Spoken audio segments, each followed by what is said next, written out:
Well, my name is Clyde Berry. I'm the Director of Education for Fort Worth Opera. I'm also the Opera Education Network Chair for Opera America. So I'm a facilitator between all my counterparts at various other opera countries in the Opera America network to help coordinate ideas and brainstorm and just see who's doing what.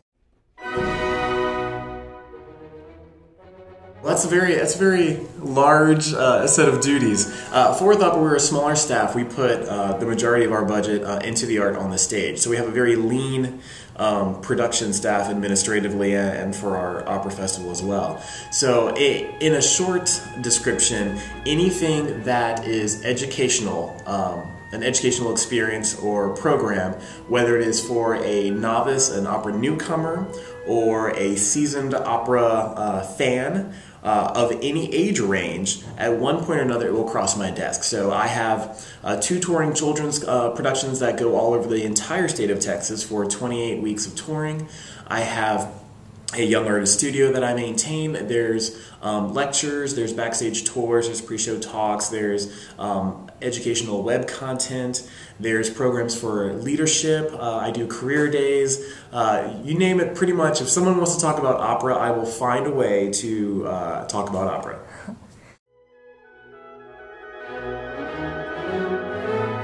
Well, in the opera world, co-productions are very popular for a new build, for a new production, because after a while, everyone has seen this particular Carmen set or these costumes or whatever. So it is not uncommon for a bunch of opera companies to get together, and it's usually 3, 4, 5 in various parts of the country that have different pulls audience-wise. And it's a smart endeavor financially, because if everyone pools their resources, then we have a larger production that we can build independently. So it's a very productive financial relationship. Our Fort Worth Opera's Elixir of Love 2 seasons ago was an example of a co-production between us and other companies. And it's just really a matter of sitting down with the other groups and saying, okay, what do we want to build? And that often is where things can become tricky, because each company will find the new piece that they want to build, whether it's a premiere, a new work, or whether it's a revisioned traditional piece, like a new Carmen or something. So the trick is getting the companies that want to collaborate together early on, so that everyone can decide, what is this new project going to be? Is it going to be a new Elixir or a new Carmen, or is it going to be a world premiere? Because if every company is not vested in it, then the collaboration is simply not going to be successful. And that is often the trick. And I will say that Opera America is very good at our national conference about having a new productions roundtable where literally it's sort of like opera speed dating, and all these companies are at a different table and each has their pitch of, we want to, and everyone sort of decides, okay, this is something that we want to do, this is something that we want to do, because every opera company has their own different mission. We want to do traditional works, they want to do contemporary works, we want to do an American premiere. So it takes a lot of coordination early on in the planning process to make that happen. And then after all that's been done, determining who has it first and what the tour rotation is going to be and how the logistics of moving it from A to B and who will ultimately house it once everyone has done it once, then it's just a matter of finances and determining the designers, production staff, things like that. Sure. So the distance really is not a problem. Even if we can't meet all physically in the same room and shove pieces of paper on the table and do all this. I mean, there's all sorts of teleconferencing now that can be done. So even if companies aren't physically in one place to meet and plan, it can still be done via the internet or phone conferencing pretty easily. As long as there's good, clear communication, it doesn't matter if it's in person or via other methods. Well, I would say that the largest community partnership that we had was actually the first year I had joined the company, which is when we did our production of Angels in America, the opera.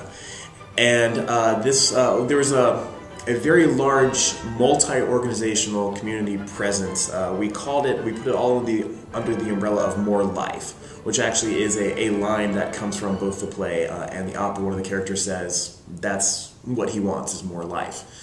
So More Life was the brainchild of our producing director, Kurt Howard, and our general director, Darren Keith Woods. And it was to generate awareness of the AIDS crisis because it had been several decades since it really hit mainstream media and became something that wasn't just for one specific community. And here we were decades later, and we wanted to look at had things changed within the community, had the perception of the illness changed socially, were cures being funded, were things better simply than what they were then. And to that effect, we reached out to so many different organizations. There were other theater companies, there were dance companies, public libraries, of local hospitals and universities, doctors.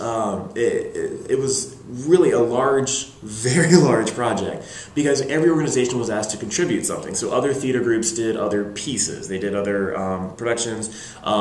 Film groups would screen movies from the time period and contemporary movies as well. And it was all to generate this reminder, this awareness that there is indeed still this illness out there, and it needs attention. And where are we now compared to where we were then? And everything would culminate in our production of Angels in America as well. So we had everything from a brand new children's book that was designed and written by children and illustrated by children and put into press and is in all the public libraries here now, to other organizations creating original works that teenage troops would go into schools and present, or just remounting of plays from the time period as well.